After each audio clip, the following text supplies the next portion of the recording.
Love, partnership, soulmate. So many of us spend a good chunk of our lives looking for the one. But what happens when we actually find someone? How do we know if they're the person who's right to spend the rest of our lives with? Or even if starting a relationship with them is the right choice? While compatibility is no guarantee of longevity, studies show that it is directly related to the quality and satisfaction of our relationships. Simply put, the more compatible you and your partner are, the happier you're likely to be with them. Everybody has their own ideas about what qualities and traits their dream partner should have, but rarely do we ever find someone who's a perfect match. Instead, we learn to compromise where we can and grow to love people in spite of their flaws and imperfections. However, it can be hard to differentiate normal differences from incompatibility.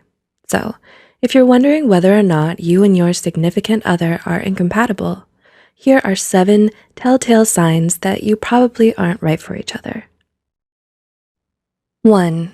You don't get each other. Right from the get-go, this can tell you a great deal about how good of a match you and your partner make. If you have a hard time understanding how they're feeling, what they're thinking, or what they need, then they might not be the one for you, and vice versa. It's better to be with someone you can be in sync with, someone who picks up and understands your nonverbal cues. They can discern your tone of voice and get what you're trying to tell them. Otherwise, miscommunication and misunderstandings can pile up in your relationship. 2. You're too different from each other.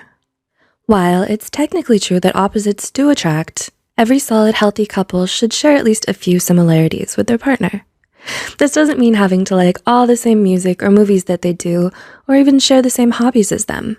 In fact, it can even be refreshing to be in a relationship with someone radically different from yourself. Sadly, though, the excitement won't last forever. If the similarities are too scarce or non-existent, once the new and shiny effect wears off, you're both left with someone who doesn't share the same humor, interests, values, ideals, or principles, making it difficult to relate to one another in any meaningful way. 3. You try to change each other, not grow and learn together. The hallmark of any strong, healthy relationship is having a partner who gives you the drive and motivation to change for the better. And that's the point. It must be something you want for yourself. Your idea, not theirs alone.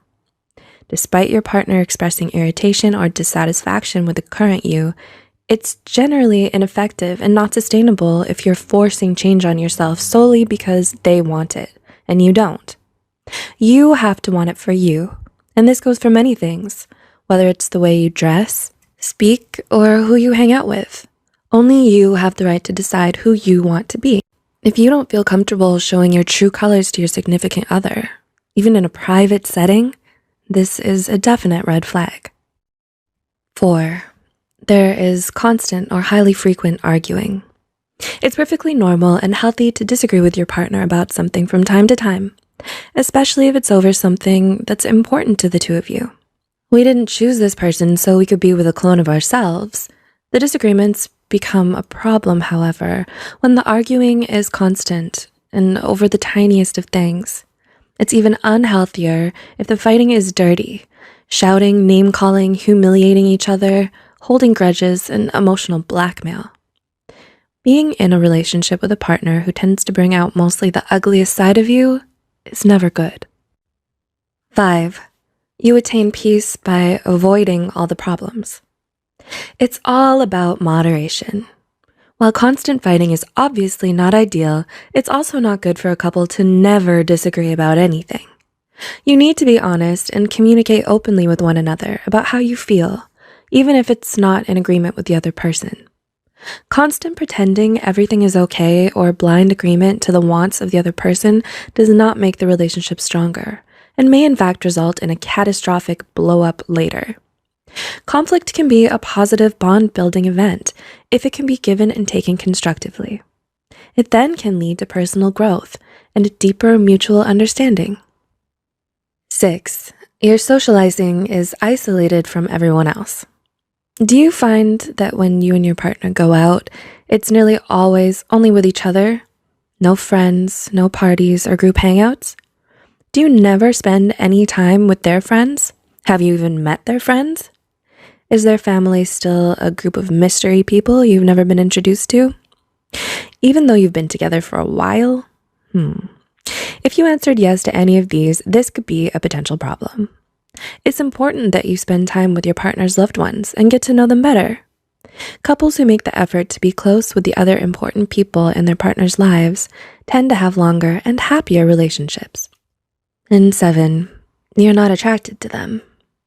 Lastly, but most importantly, even when everything seems perfect on paper, if you don't have any romance or chemistry, it's simply not going to work. Without even an inkling of those factors, you might have a best friend, but not necessarily a significant other. The result is that you will naturally be drawn to people you have that more than friends attraction to. The triarchic theory of love by Robert Sternberg even states that although intimacy and commitment are present, without passion, the love you share will only be platonic, like the love shared between you and your friends and family. In the end, there's no such thing as a perfect relationship. Everyone has doubts or disagreements at times with the person they love. A strong, healthy relationship takes ongoing effort, dedication, and also time for it to grow. What's important is finding that someone who, to you, is worth the effort. First impressions and initial choices do not seal your fate. Learning to know and recognize compatibility versus incompatibility will save you much heartbreak and possibly avoid more serious scarring. So take the time to evaluate your relationship with these key points in mind, and honestly ask yourself, is my partner right for me?